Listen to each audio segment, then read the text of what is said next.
Alors les gars, bonsoir à vous, j'espère que vous allez super bien. En tout cas, moi ça va parfaitement bien.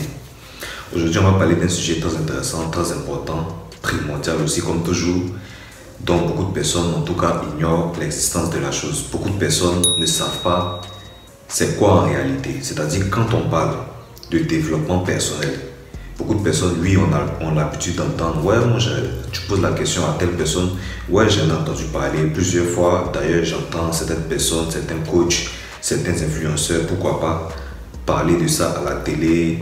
Et même quand on les croise dans la rue, quand on leur demande leur secret de réussite, ils ont plusieurs fois évoqué cette expression-là.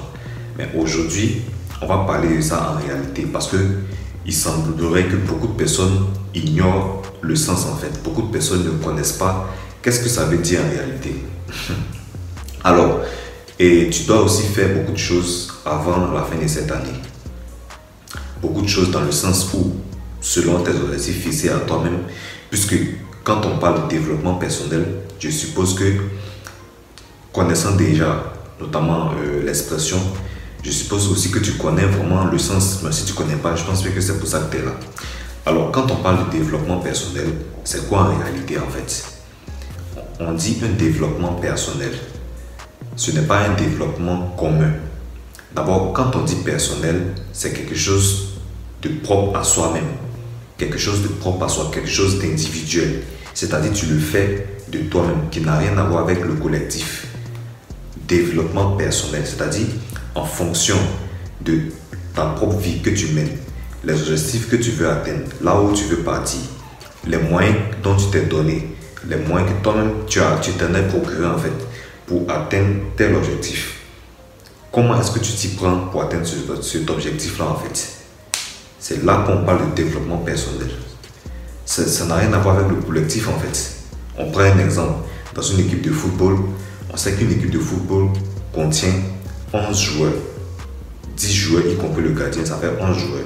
Si vous regardez le football, vous êtes fanatique comme moi, vous savez de quoi je parle. Et à la fin de la saison, à la fin du championnat, à la fin par exemple de toutes les compétitions auxquelles ils ont été confrontés, on récompense toujours le meilleur parmi ces 11 joueurs-là.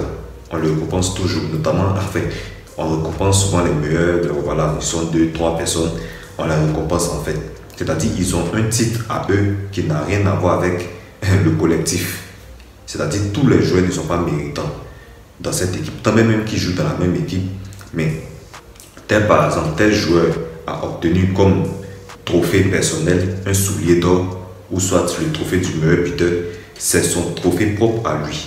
Là, c'est personnel. Ça n'a rien à voir avec la coupe qu'ils ont remportée lors d'une finale. Non. La coupe qu'ils ont remportée lors d'une finale, là, c'est collectif.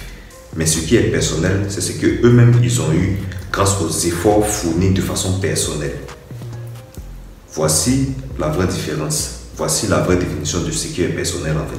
Pour ceux qui ne savent pas, ceux qui écoutent, qui ont entendu juste comme ça, après avoir marché, après avoir regardé soit une vidéo, entendu l'expression personnelle, voici un peu la définition pour vous situer. Donc, ce que tu dois faire maintenant, avant le début de l'année 2025, pose-toi la question.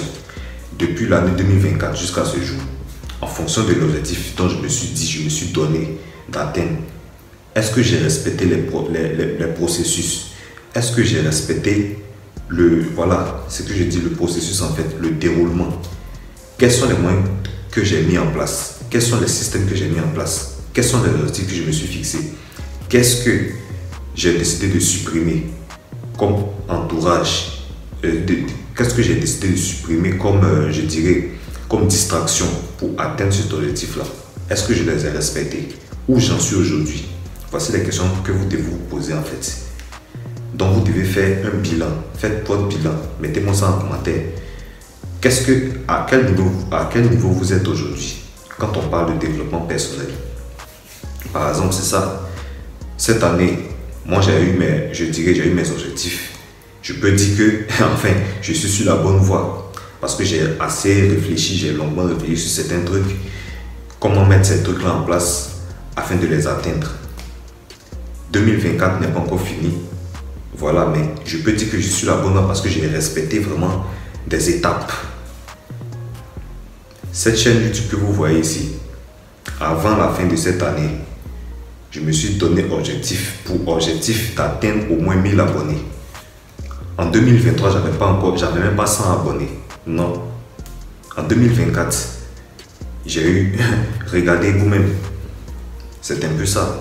Ça, c'est mon exemple à moi, mais à toi qui me regardes, qu'est-ce que tu as mis en place?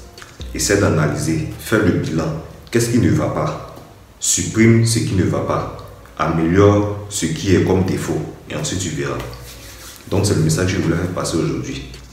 J'espère que vous allez super bien. Partagez massivement la vidéo parce que beaucoup de personnes en ont besoin. Et puis, bon, si vous avez des suggestions, des questions, vous avez des préoccupations, laissez-moi faire savoir ça en commentaire. Et puis, bon, on en parlera. Portez-vous bien. On se dit à très vite pour une prochaine vidéo. Allez, ciao!